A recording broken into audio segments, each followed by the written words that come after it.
Welcome to the next lesson, Categories for Success and Products to Avoid. After teaching tens of thousands of students from all over the world how to build their own brands of physical products, we've learned quite a bit about what it takes to be successful. And one of the most important things to know for new sellers is which categories are the best and easiest to start with, and which products you want to avoid, at least until you have more experience. In this lesson, I'm going to walk you through those categories and products to make sure you're set up for success right from the beginning. So let's get started. So why would you not want to sell in some categories on Amazon, especially when starting off? Well, here's some reasons why. One could be there's not enough sales in a particular category. Think about handmade products. Those typically do not sell a lot on Amazon at all, so we don't recommend you get started selling in that category. Also, there are some categories that are products that you can't private label. Think Amazon Echo, Amazon Alexa, or collectibles. And if you can't private label a product, we don't recommend you sell it. Now, there are also some categories that have products that aren't physical products. Think about digital products like Kindle books or digital music or video games. And lastly, some categories have products that have a lot of variations, in particular clothing. Now, the reason we don't recommend selling in the category like clothing is because you'd have to invest a lot of money in all the different sizes and colors in order to be able to compete with the competition. Now on the screen, you'll see the 16 categories on Amazon that we recommend you start selling in because they have little to no restrictions for new sellers at all. Now, in addition to these 16, there's also automotive and then grocery and gourmet food that you can sell in. However, they're called gated categories that you have to get permission in order to sell in. And in addition to that, there's also the beauty and personal care and health and household categories. You can sell in these categories, but they have some products and some subcategories in them that require approval first. Now let's talk a little bit more about these categories that require approval. Automotive and grocery are called gated categories, and you need to get permission from Amazon in order to be allowed to sell in them. And in order to get permission, you have to have invoices from your supplier ahead of time, which means you have to have purchased the inventory and gotten invoices before you even know if you're allowed to sell in that category.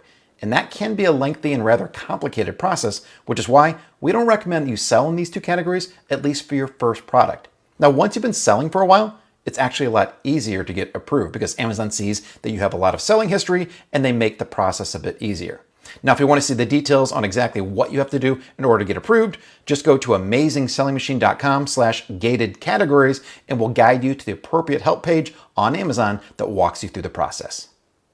Next, let's talk about the gated subcategories that can occur in health and household and beauty and personal care. Now, some subcategories and even some individual products are gated and require approval from Amazon. And unfortunately, Amazon does not publish a list of these specific products or subcategories for us to look at and know what we can or cannot sell. The best way to find out if you're able to sell a particular product within one of these two categories is to use the community and search for gated products. That's going to pull up the current threads that list all the known gated subcategories and products that you'll know to avoid. Now, if you still want to sell in a gated category or subcategory, here's what you need to keep in mind. You must get approval first before you order your inventory. Now, most of the requirements are that you have to provide 3 different commercial invoices from your supplier.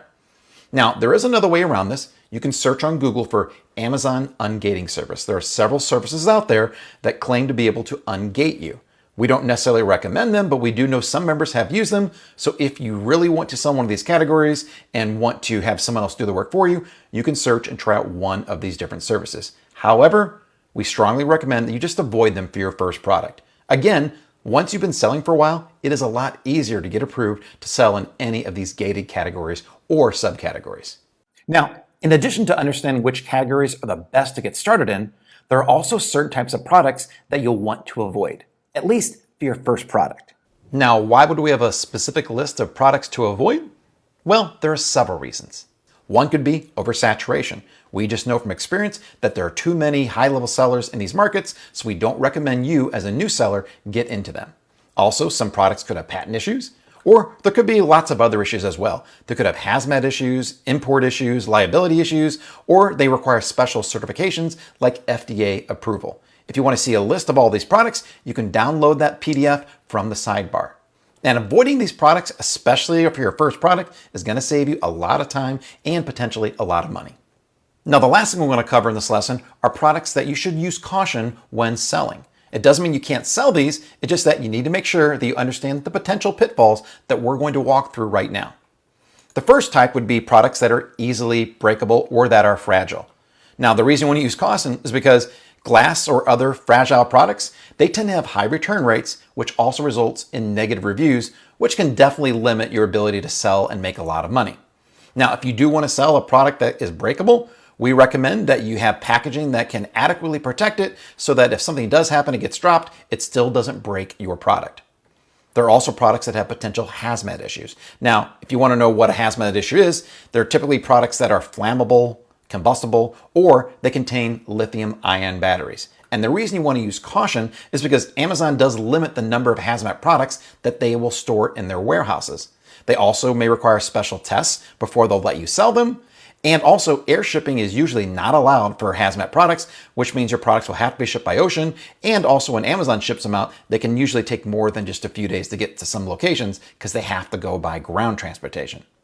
Now, products that do contain very small lithium-ion batteries are kind of an exception. Think small watch batteries. Usually all you have to do is fill out a simple form on Amazon and they'll approve you selling those. But larger lithium-ion batteries, you should use caution, just like other products that are flammable or combustible. Now, another type of product to use caution with are products that have multiple variations. And these are products that simply have different versions of the same product being sold on the exact same product listing. Think about products that have multiple colors or sizes or features, or maybe sold in multiple quantity packs as well. Now, the reason when you use caution is, first off, when trying to choose your product on Amazon, you don't necessarily know which of these variations, which one has the best features or size or color that are selling the most. It's difficult to determine that. So during the product selection process, it can make things a little more difficult. Also, if you do want to sell a product that has multiple variations, it can be expensive if you go out there and try and purchase multiple sizes, multiple colors in order to have all those things covered when you're launching your product. That's why we recommend maybe not going this route, or at least using caution. And if you do want to sell a product that has multiple variations, having one that just has one or two variations is usually okay. But you definitely want to avoid those that have more than two, at least again, for your first product. You'll also want to use caution when selling products that plug into an outlet.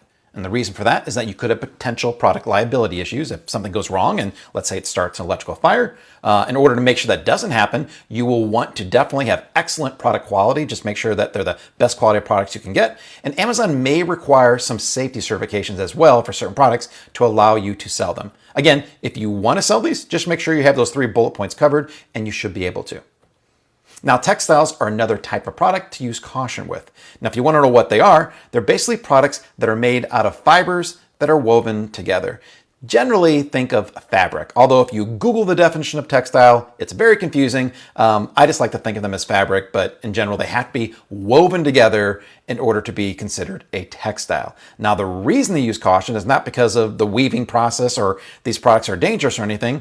There's just a couple other reasons. One, import duties tend to be pretty high on textiles, which is why in the past we've told people to avoid them. Also, there can be specific labeling requirements that you'll need to be aware of in order to sell these. If you want to learn more about textiles, go check out the FAQ post in the community, the frequently asked question post, by searching for ASM FAQ, and you'll see one about textiles we put together to give you more specific guidance on this type of product. Replacement parts are another type of product to use caution with. And the reason for this is because, one, consumers generally prefer original manufacturer parts, meaning it could be harder to sell these types of products. Also, there could be potential patent and trademark issues, and you're tied to the success of the other product that you're replacing as well, which means there's a little more risk involved in this. Think of printer cartridges or water filters, which is why you want to use caution if you're going to try to sell replacement parts. Now, product accessories are similar to replacement parts, and they used to be, or can be actually, very lucrative. Think about phone cases or fitness watch bands. Those have done well in the past. However, you want to use caution because you're still tied to the success of another product, and should that product become discontinued or fall out of favor, then you're left with a whole bunch of inventory for a product that is no longer selling very well. Now, if you are going to sell an accessory, we recommend you do it something that's rather generic, like coffee filters, and something that can be used for more than just one specific product. Weapons-related products are also problematic. One reason is because Amazon does not allow you to advertise for them on their platform, which will dramatically limit your ability to sell them.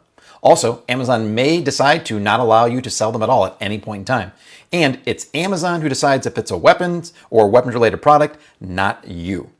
Now, as a side note, Facebook also has a policy that they do not allow you to advertise for weapons-related products. So if you're selling a weapons-related product, you're really limited on which types of platforms you can advertise on.